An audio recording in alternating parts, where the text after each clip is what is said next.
Ketan Agarwal murder case में Pune police Siya Goyal के घर तलाशी के लिए पहुंची।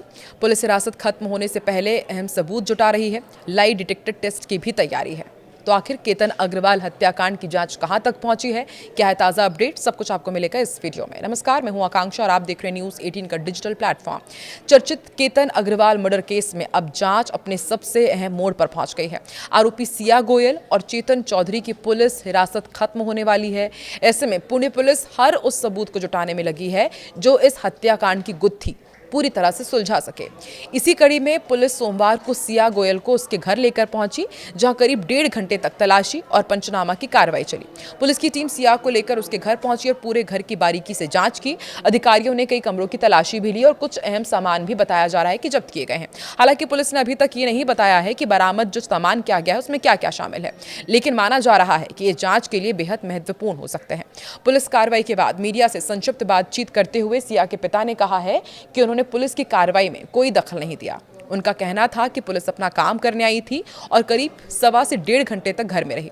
उन्होंने कहा कि मैं किसी से नहीं मिला, मेरी तबीयत ठीक नहीं है, डॉक्टर ने आराम करने की सलाह दी है। पुलिस ने उनसे कुछ पूछताछ नहीं की, वो अपने कमरे में ही थे और पुलिस अपना काम करके चली गई। सिया के पिता ने यह भी कहा कि उन्होंने अपनी बेटी से भी कोई बातचीत नहीं की और न ही पुलिस कार्रवाई के दौरान उससे मुलाकात की। पुलिस का दावा है कि लोहागढ़ किले पर दोनों आरोपियों के साथ क्राइम सीन रिक्रिएशन कराया जा चुका है।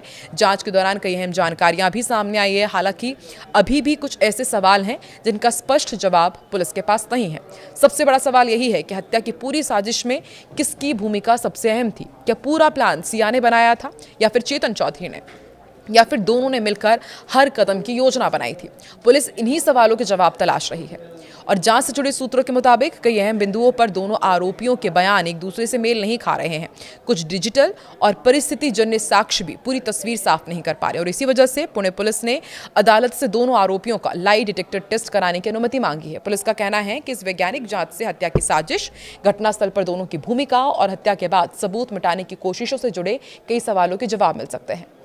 केतन अग्रवाल हत्याकांड की जांच में पुलिस के सामने ऐसे खुलासे भी हो रहे हैं जिसने इस पूरे मामले को और भी सनसनीखेज बना दिया है।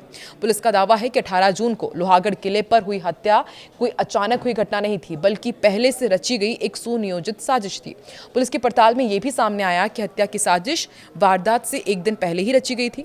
आरोपी की 17 जून की शाम को पुणे के कोंडवा इलाके के एक कैफे में आरोपी सिया और चेतन चौधरी ने मुलाकात की और हत्या की पूरी प्लानिंग तैयार की थी। यहाँ पर कथित तौर पर कोडवर्ड तय किए गए और वारदात को अंजाम देने की पूरी स्ट्रैटेजी रणनीति बनाई गई। और पुलिस अधिकारियों के अनुसार घटना वाले दिन केतन अग्रवाल को इस बात का बिल्कुल भी अंदाजा नहीं था कि कुछ ही पलों में उसकी जान जाने वाली है। जांच में यह भी सामने आया कि जैसे ही तीनों किले के उस हिस्से में पहुंचे जहां गहरी खाई थी, सिया ने पहले से तय संकेत देने के लिए जमीन पर वो बैठ गई।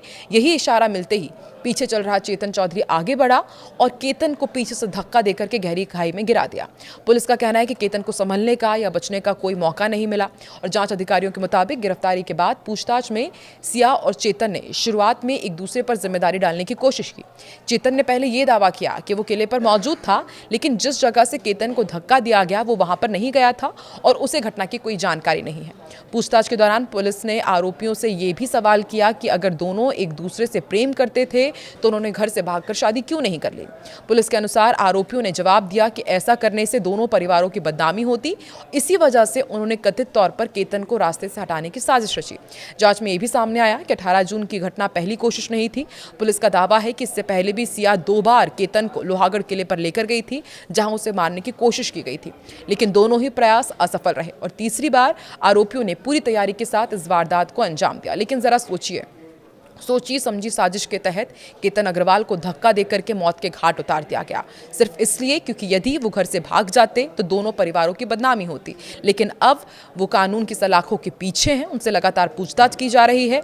देखने वाली बात होगी कि केतन अग्रवाल को कब तक इंसाफ मिलता है और सिया और चेतन चौधरी के खिलाफ आगे किस तरह से एक्शन लिया जाता है और जिस तरह के रोजाना खुलासे होते हैं, अब कौन सा नया राज खुलेगा, सबकी नजर इस पर टिकी हुई है।